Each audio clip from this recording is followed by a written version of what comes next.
اور ہر ایک کی رائے کا میں بہت احترام کرتا ہوں. جب ہم یہ بات کہتے ہیں, ابھی اطہر بھائی نے ایک بات کی, انہوں نے کہا کہ یار یہ نظام عمران خان صاحب کا بوجھ برداشت نہیں کر سکتا, ٹھیک ہے, پوائنٹ ٹیکن.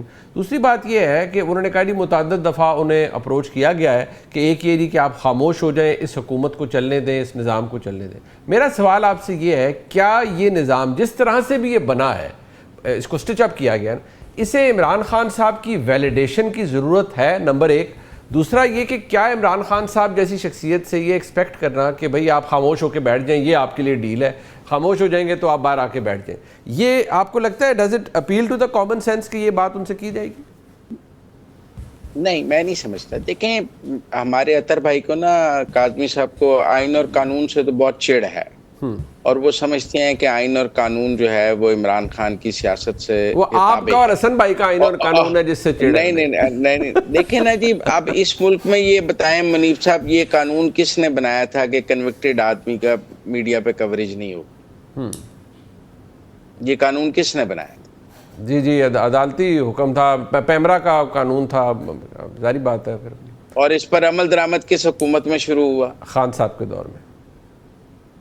تو آج خان صاحب کنوکٹڈ ہیں تو ان کی کوریج اطہر کاظمی صاحب کا دل لبھاتا ہے, روز یہ تڑفتے ہیں, ان کو بخار چڑھتا ہے کہ میں عمران خان کی کوریج نہیں کر سکتا کیونکہ یہ ملک کے آئین اور قانون کو نہیں مانتے ہیں, جو ان کے محبوب لیڈر نے بنایا تھا. ہم نے تو نہیں بنایا, اس سے پہلے تو یہاں کنوکٹڈ لوگوں کی کوریج ہوتی تھی. مجھے یہ بتائیں, عمران خان نے کب یہ نظام اپنے پاؤں تلے روند کے گرایا؟ کوشش بہت کی ہے لیکن ان سے گرا کبھی نہیں. آج بھی وہ باہر آ جائیں, 2-3 لانگ مارچ کر لیں گے, انہوں نے 14 میں بھی کیا, اب بھی کر لیں گے, کیا اس کے نتیجے میں آپ سمجھتے ہیں نظام گر جائے گا؟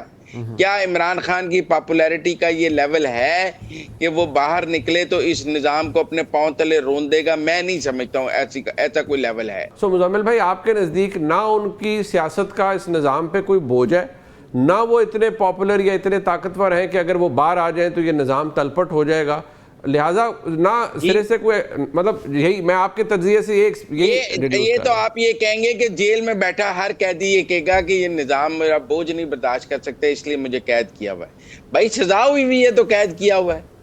کوئی ہم نے انہیں ہاؤس اریسٹ کیا ہوا ہے, کوئی 16 MPO میں بند کیا ہوا ہے, کوئی ان کو بغیر قانون کے کسی جگہ قید کیا ہوا ہے. وہ ہی از اے کنوکٹڈ مین. اچھا, میں نے کہا ہے ان کو کہ وہ کہتے تھے عمران خان کو زندگی میں کچھ چاہیے ہی نہیں, وہ فرق ہوگی تو ذریعے کڑیاں بیچتا رہا ہے. انہوں کی ضرورت تھی کڑیاں بیچن دی؟ وہ تو ایک بے نیاز آدمی تھا, وہ شوکت خان کو ڈونیٹ کر دیتا وہ گھڑیاں, فرق ہوگی کوئی دینی تھی. اچھا, میرا مطلب آپ میری بات سنیں نا, ہمیں تو بتایا گیا کہ خان صاحب نے تو اپنا پلاٹ بھی شوکت خانم کو دے دیا اور گھڑیاں فرق ہوگی کے ذریعے بیچ دی. اب سزا ہو گئی ہے تو آپ ہمیں کہتے ہیں نظام بوجھ نہیں اٹھا سکتا. پہلا وزیر اعظم ہے جس نے اپنے تحفے بیچ دیے ہیں. ایسا وزیر اعظم ہماری تاریخ میں نہیں آیا جس نے آفیشیل ملے ہوئے تحفے بازاروں میں کوئی بلو ایریا کی دکان پہ بیچ دیا ہے, کوئی کسی کو دبئی میں بیچ دیا ہے. کوئی ایسا ملا آپ کو وزیر اعظم بتا دیں؟ نہیں, آج تو جو مزمل بھائی آپ کا تجزیہ ہے نا, وہ بالکل اس میں وہ بڑا تیزابی قسم کا تجزیہ ہے آپ کا. آج میں نے آپ سے سوال کچھ پوچھا تھا, آپ کو کافی لمبا جواب آپ نے دے دیا. اب میں اس کی تاب نہیں لا سک رہا, مجھے جانے دیں, کیونکہ آپ کا قانونی اور حسن ایوب صاحب کا آئینی تجزیہ سننے کے بعد واقعی بدعزمی سی ہو رہی ہے. لیکن میں چاہوں گا میں اطہر بھائی کے پاس جاؤں ریفیوج لینے کے لیے. اطہر بھائی, اس قدر جو جارحانہ تجزیہ ہے اور جو بوچھاڑ ہے مزمل بھائی کی, اس کا کیا جواب دیا جائے؟ دیکھیں, ایک تو آئینی اور قانونی تو یہاں پہ کلیئر ہو گیا کہ آئین کون ہے اور قانون کون ہے. اپنے نام کے نیچے منیب صاحب آپ ڈیو پروسیس لکھوا دیں, ٹھیک ہے؟ جس ڈیو پروسیس کا ذکر میرے بھائی حسن ایوب نے کیا کہ ڈیو پروسیس کے تحت جو ہے علیمہ خان کے خلاف مقدمہ چل رہا ہے. اور آپ کو پتا ہے کہ جب ڈیو پروسیس ہو رہا تھا, عدالت میں بتایا گیا تھا کہ علیمہ خان نے بارودی مواد کسی کو دیا جس سے خدا نہ خواستہ پارلیمنٹ کو اڑانا تھا. تو یہ سارا ڈیو پروسیس ہے. جہاں تک مزمل صاحب نے مجھے کہا کہ ان کے ڈیئر لیڈر اور ان کے محبوب لیڈر, تو مزمل صاحب کی باتوں سے لگا کہ ان کے وہ جو ریئل ڈیئر لیڈر ہے نا, کم جونگ ان, لگا ایسے کہ یہ نارتھ کوریا کا کوئی تجزیہ کار ہے کہ جو برداشت ہی نہیں کر سکتا کہ بھائی کوئی کہیں پہ آپ سے مخالفت بھی ہو سکتی ہے. دیکھیں جو کچھ اس دور میں ہو رہا ہے, کیا وہ ماضی میں کبھی ہوا؟ مزمل صاحب نے مثالیں تو دے دی. میاں صاحب کو عدالتوں میں پیش کیا جاتا تھا, عدالتوں کے باہر کھڑے ہو کے وہ گھنٹہ گھنٹہ میڈیا سے بات کرتے تھے, مریم بی بی بات کرتی تھی, مزمل صاحب ٹی وی پروگراموں میں بیٹھ کے کرتے تھے بات, ان کی تصویر بھی نظر آتی تھی. اگر پی کا کوئی آیا تھا تو اطہر من اللہ صاحب نے اس کو 2 منٹ میں اڑا کے رکھ دیا تھا. کیا اب وہ سچویشن ہے اس وقت؟ تو دیکھیں نا, واقعی اتنا بوجھ ہے کہ کوئی کسی کا بوجھ نہیں اٹھا سکتا. ہاں اگر میرے خیال میں کسی کو کسی بوجھ کا پار نہیں ہے تو وہ ایک چیز کلیئر ہے کہ مزمل صاحب کو اپنے ضمیر کا کوئی بوجھ نہیں ہے, نہ وہ. تو فیصلہ ہم نے یہ کرنا ہے کہ وہ اس میں یہ 3 کردار بڑے امپورٹنٹ ہیں, ایک آئین, ایک قانون اور ایک آپ ڈیو پروسیس.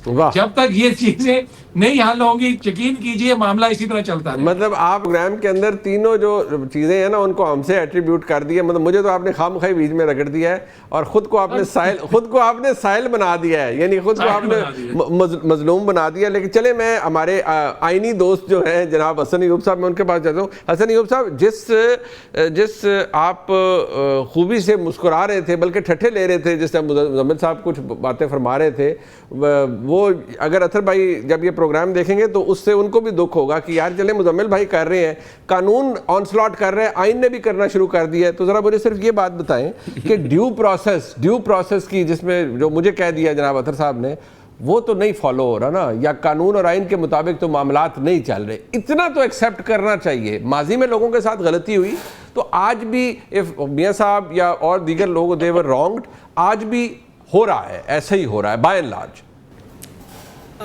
پہلی بات تو یہ ہے کہ 26 نومبر والا جو مقدمہ چل رہا ہے تھانہ صادقہ آباد والا, جس کی میں نے بات کی ہے, اور اس پر بارود کی بات کر دی ہمارے پیارے بھائی اطہر کاظمی صاحب نے, کہاں پر بارود کا ذکر ہے جی اس کیس میں؟ اس مقدمے کی بات نہیں کر رہا میں, جو ان کے اوپر ایک اور مقدمہ ہے تو پھر جس کی میں نے بات کی ہے پھر آپ اس کی بات کریں نا. پھر جو جس کیس کی میں نے بات کی ہے, تجزیہ کیا تھا, پھر آپ اس کی بات کرتے. آپ بارود کو بھی لے آئے ہیں. جس جگہ پہ یہاں پہ آپ ڈیو پروسیس اس مقدمے میں کنفیوز کر رہے ہیں. نو سوری, چل اچھی بات ہے, چلیے آپ کی بات سمجھ آ گئی. دیکھیں بات یہ ہے کہ جو میں نے جس مقدمے کی بات کی, اب صادقہ آباد راولپنڈی میں ہے اور انسداد دہشت گردی کی عدالت بھی راولپنڈی ہے.